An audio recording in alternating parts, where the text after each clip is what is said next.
Pour cette première rencontre, j'aurai le plaisir, on aura le plaisir de discuter donc avec Richard Miron, qui est l'adjoint délégué au sport de la ville de Marseille. Nous avons également parmi nous Pierre Distinguin, qui est donc le directeur de la stratégie et de l'innovation en Provence. On accueille également donc à côté de moi Pascal Specter. Alors vous êtes éducateur sportif de l'académie Boxing Club et vous êtes également éducateur en prévention judiciaire de la jeunesse.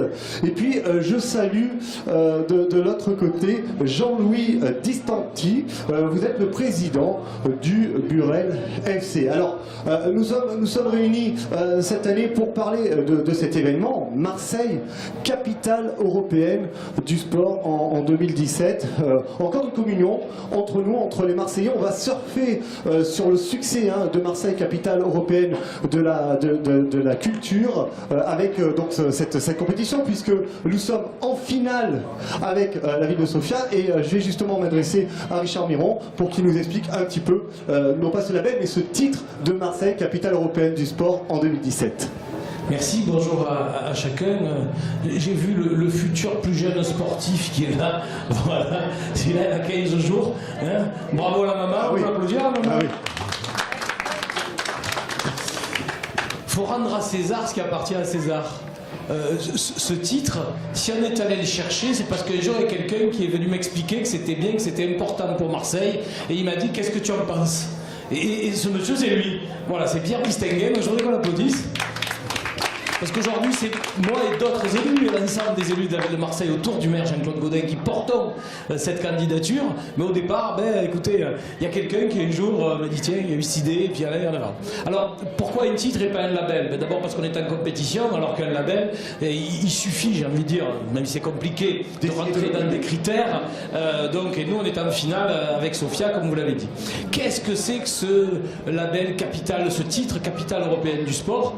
Écoutez, ça a 13 ans. C'est un Italien, Gianfranco Lupatelli, qui l'a créé en partenariat avec la Commission européenne. Lui, il a créé aussi en Italie l'association du sport populaire, 450 000 adhérents. Donc c'est quelqu'un qui baigne dans le sport depuis très longtemps. Donc aujourd'hui, ce qui est important, c'est où on en est et qu'est-ce qu'on veut en faire. C'est quoi le contenu? Alors où on en est, on a reçu le 15, le maire de Marseille a donc remis au président Lupatelli le dossier de notre candidature, officiellement. Et puis ensuite, on les reçoit la semaine prochaine. Ils viennent à Marseille, où bien nous auditer, à la fois se rendre compte de ce que nous sommes, et puis on va leur expliquer notre ambition, l'ambition partagée. Ils viendront ici, ils viendront également. Ils viendront faire un tour ici aussi, donc ils vont voir des équipements, ils vont voir des événements, ils vont rencontrer des associations, bref. Mais sur 2 jours, c'est un peu compliqué dans la 2e ville de France, mais c'est ce qu'on va faire. Alors nous, comment on articule ça et pourquoi on va dans ce titre? C'est le fond, effectivement. Exactement. Pourquoi nous, on souhaite être capitale européenne du sport. Vous savez, depuis 18 ans, avec Jean-Claude Gaudin, à côté de Jean-Claude Gaudin, on a une ambition partagée avec les Marseillaises et les Marseillais. Nous, ce qu'on souhaite, c'est développer l'attractivité de notre territoire. Alors une fois qu'on a dit ça, c'est bien, c'est des mots qu'on aligne les uns autour des autres, mais derrière les mots, il y a des actes. Alors qu'est-ce qu'on a fait? On écoute. Eh bien voilà. Qu'est-ce qu'on a fait? On a par exemple, fait le plan hôpital réussite avec Jean-François Mattei, 200 millions d'euros d'investis. Aujourd'hui, nous sommes une plateforme hospitalière reconnue à Marseille, en France et dans le bassin méditerranéen. Permettez-moi de saluer Richard Melillo qui est là et Bernard Choulouyan. Richard est un de nos ambassadeurs. Ils ont été respectivement champions d'Europe et champions du monde de judo. Ça s'applaudit aussi quand même. Hein, voilà. Merci, venez. Ça c'est notre objectif. Donc on a, je vous disais, le plan hôpital réussite. On a développé le tourisme. Quelques dizaines de milliers de croisiéristes. Aujourd'hui, plus d'1 200 000 croisiéristes. Ça nous a permis entre autres de rénover le port. Et puis il y a eu également... De reconquérir, attendez, on va y arriver. Okay. De reconquérir, il est toujours pressé. Il faut aller dans le sens des choses pour que tout le monde comprenne. Ne t'éfouffe pas, hein, on prendra 10 minutes de plus s'il faut. Allez, on y va. On a développé joué sur le port à Marseille, on a reconquéri le territoire avec les terrasses du port, 2000 emplois, plus des hôtels dans la ville, et ça c'est des emplois ici, c'est pas des emplois délocalisés. Et donc on a aussi une vraie politique événementielle qui s'appuie sur la Coupe du Monde de foot, la Coupe du Monde de rugby, de rugby, également aussi qui s'appuie sur le Conseil mondial de l'eau, les ministres des Finances du G7 qui sont venus, et donc la capitale européenne de la culture, et donc l'Euro 2016, et donc un meeting d'athlétisme l'année prochaine sur le superbe stade de l'Or qu'on va inaugurer aussi, il n'y a pas que le Vélodrome, et donc la capitale européenne du sport. Vous voyez, on y arrive. On y arrive.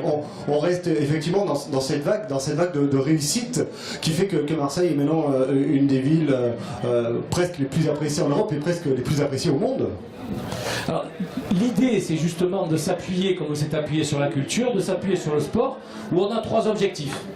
Un objectif, c'est, alors il n'y a pas d'ordre, hein, un objectif, c'est arriver à compléter la filière inachevée qui est la filière industrielle et commerciale, donc du sport.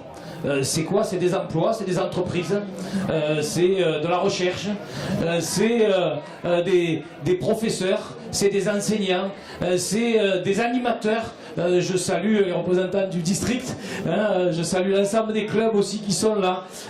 Et donc c'est tout ça. Il nous faut quoi en plus? Il nous faut une zone d'activité, mon cher Reza, une zone d'activité où nous accueillerons les entreprises du sport comme nous avons à Marseille les cycles, enfin Marseille-Provence, hein.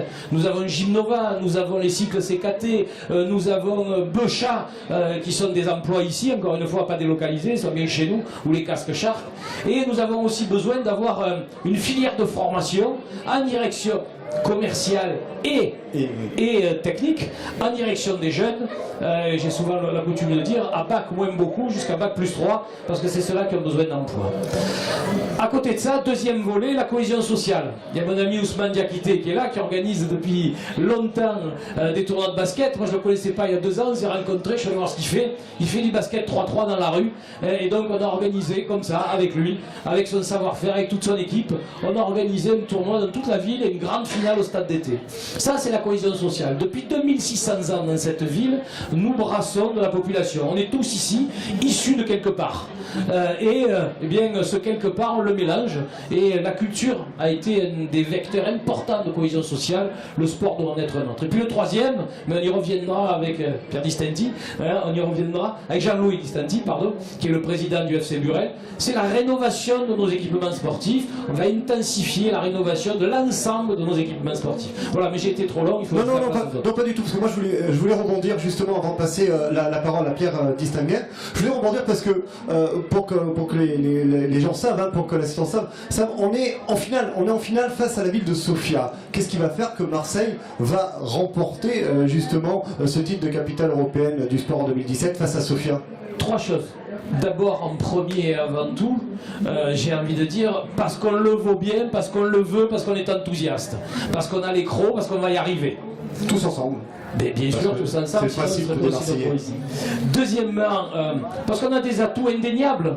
On a ici 1500 clubs sportifs, et on a 220 000 pratiquants, et on a des milliers de bénévoles. Et troisièmement, alors Sofia a la montagne, mais nous on a la mer. Sofia, ils ont les montagnes à 20 minutes, et comme on dit souvent au président Lupatelli, on lui dit eh bien, nous ici on a la mer à 1 minute, puisqu'elle est dans le Vieux-Port, au centre-ville, et donc on a toutes ces activités nautiques, donc c'est nos 3 atouts. Nos 3 atouts, et on s'aperçoit, pour avoir vu le dossier de Sofia, ils ont certainement vu le nôtre, bien que pour nous le sport pour tous, c'est pas un vain mot, c'est pas une histoire simplement comme ça de mots, c'est une vraie réalité. On a 1 millier d'équipements à Marseille. Alors on me dit souvent, ah oui mais ils sont tous pourris. Alors ceux-là c'est des menteurs. Il y en a une 50aine qui ont des difficultés, l'équipement c'est vrai, il ne faut pas se le cacher. Et cela, eh bien, on fait tout ce qu'il faut. Chaque année on investit entre 10 et 15 millions d'euros de nos impôts pour rénover les équipements sportifs. Alors on ne peut pas tout faire d'un coup. Il y en a qui viennent de m'expliquer, par exemple on a fait fermer la piscine Valier pour 12 mois, et là ils me disent, bah alors elle est fermée. Je dis oui, mais moi je ne sais pas faire cohabiter les marteaux-piqueurs et les baigneurs. Donc je suis jamais arrivé à ça. Donc il faut la fermer pour la rénover, comme on a réouvert la piscine Saint-Joseph, comme on a réouvert la piscine de Saint-Barnabé, et comme on va réouvrir celle de Valier, ainsi que les stades, bref, les gymnases, tout le reste aussi. Voilà. Alors, Marseille, capitale européenne du sport, ça émerge d'une idée. Je voulais passer la parole à Pierre Distinguin. Donc, je rappelle, vous êtes le directeur de la stratégie et de l'innovation en Provence.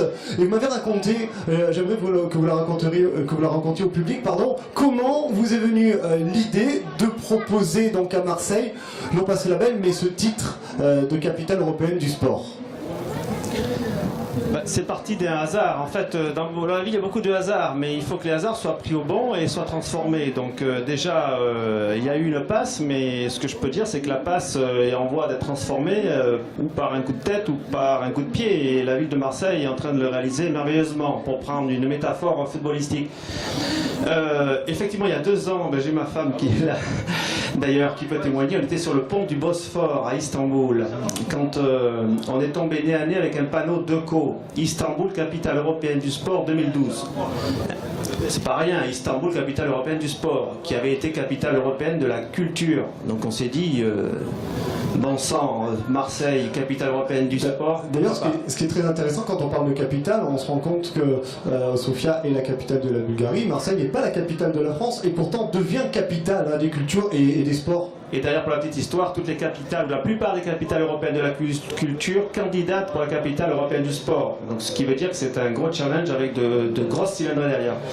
Et de cette idée, eh bien, effectivement, on a passé le message aux personnes de la mairie. Et bien sûr, Richard Miron a tout de suite capté l'enjeu pour l'enjeu national, parce qu'il n'y avait aucune ville française qui n'avait jusqu'à présent candidaté. Donc, ça a donné encore plus de sens à notre candidature. Et puis de fil en aiguille, vous voyez, 2 ans après, je suis surpris par la rapidité de l'exécution d'un projet comme ça, car finalement des projets ou des idées, on en a tous, il y en a très peu qui aboutissent, et là, à l'échelle d'une ville comme Marseille, la 2e ville de France, c'est assez extraordinaire de voir aujourd'hui ce stand avec ce rassemblement des jeunes, des seniors, du monde économique, du monde de la recherche, des praticiens. Franchement, je suis bluffé. Et puis les Marseillais, nous on les voit justement sur le stand, ils viennent nous retrouver les sportifs, discuter avec eux. Et justement, moi je voudrais en 2 mots parler de l'impact, notamment l'impact économique. Comment ce titre va favoriser en tout cas l'image de Marseille et de son territoire? Oui, parce que mon job, en fait, c'est d'aller chercher des investisseurs, de travailler pour l'attractivité économique du territoire. Et c'est pas rien de penser que le sport est un facteur d'attractivité économique. Il n'y a pas les sportifs d'un côté et ceux qui travaillent dans les activités économiques de l'autre. Les cadres, les ouvriers, du secteur public, privé sont des sportifs et donc ils sont à mettre dans le même panier. Et effectivement, cet enjeu du sport, si vous regardez bien en France, il y a très peu de villes, sinon aucune, qui a misé sur le sport comme vecteur d'attractivité. Alors on parle de l'aéronautique, on parle des TIC, on parle de la santé, on parle de la chimie, on parle de l'agroalimentaire. Est-ce que vous avez entendu parler d'une ville qui capitalise sur le sport comme sujet d'attractivité? Peu. Sauf sur des portions, Montpellier, etc., etc. Et là, on a la chance d'avoir un titre qui va nous permettre de travailler sur toute la chaîne de valeur, de la recherche jusqu'à la pratique, ce qui est unique en France. Et ce qu'on voudrait faire, nous, en tant qu'acteurs du développement économique à Provence Motion, c'est se servir de ça pour être définitivement catalogué parmi les meilleurs en Europe en matière d'économie tournant autour du sport. Et on pourrait rajouter sport et bien-être. Ok, alors voilà, donc là un petit peu pour l'aspect économique. Maintenant, je voudrais repasser la parole à Richard parce que voilà, je voudrais que tu nous présentes les 2 personnes à côté de toi, parce que là, je voudrais parler aussi des valeurs du sport. À Marseille, on le dit souvent, on est une ville à part. Il n'y a pas un Marseillais qui dira le contraire. On est une ville avec une forte mixité sociale. On est une ville où on se serre les coudes et où on retrouve des valeurs, notamment au niveau du sport. Et je voudrais justement que tu nous présentes par exemple Pascal.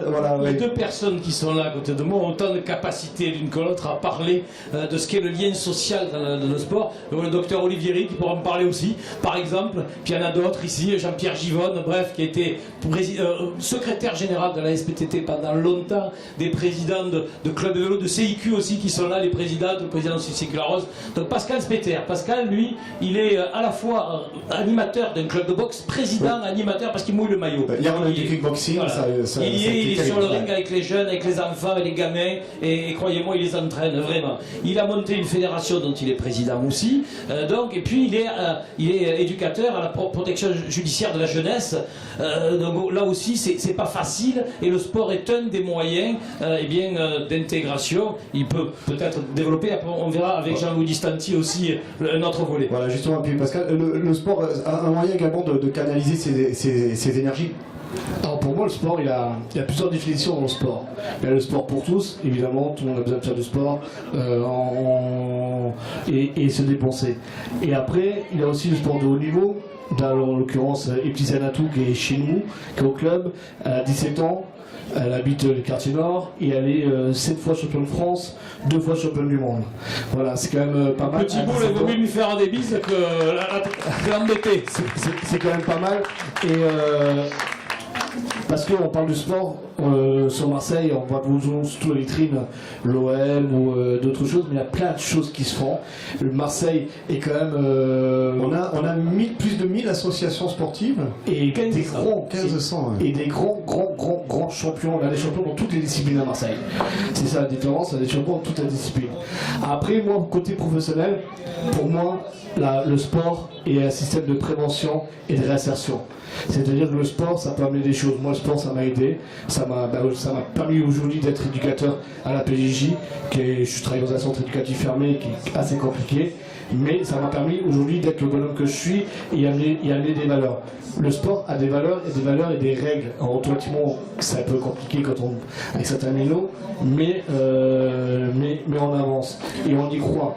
Et on y croit, c'est ça la différence, parce que le sport, nous sommes le sport. Mais hier justement j'ai eu un jeune qui me disait le sport c'est ma vie. J'ai l'impression qu'on l'entend de plus en plus justement chez les jeunes qui s'identifient complètement au sport qu'ils pratiquent. C'est une utilité qui a amené à tout le monde. Le sport, comme ça a des valeurs, automatiquement ça porte les jeunes. Des fois ils n'y croient pas à l'école, et viens faire un petit peu de sport et ça va avancer. Mais après tout dépend des éducateurs. Nous, ici à Marseille, aussi bien au district de Provence de football, aussi bien dans d'autres disciplines, il y a des choses qui se font, il y a des formations qui se font. On forme des éducateurs.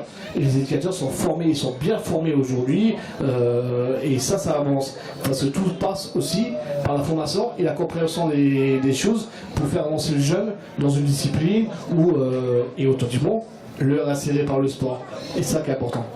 Alors, je voulais justement vous présenter, parce que on va parler de Marseille, on va parler de foot. Jean-Louis Distanti, président du FC Burel. Le FC Burel, c'est un club historique de Marseille qui a été créé en 1948, et qui est installé dans le 14e arrondissement, un petit bout du 13, un petit bout du 14, selon les endroits. Voilà. Et là, pareil, votre rôle en tant qu'éducateur, c'est de former des jeunes, justement, pour qu'ils vivent complètement sport, notamment. Ah, tout à fait. Notre but, c'est de s'occuper des gamins qui aiment le football. Ça, c'est la première des choses. Monsieur Miron le disait tout à l'heure, nous avons eu la chance, donc il y a 3 ans maintenant, d'avoir un stade complètement rénové. Stade rénové, c'est-à-dire une pelouse synthétique. Et là, les mamans étaient très heureuses de nous envoyer des tout petits gamins, parce qu'au moins, donc, ils se font moins mal sur les terrains. Et je pense qu'on a dû peut-être prendre 20-25% de plus de gamins en bas âge, ce qui fait que 20-25% c'est très très important. Ensuite il faut les créneaux pour pouvoir les intégrer.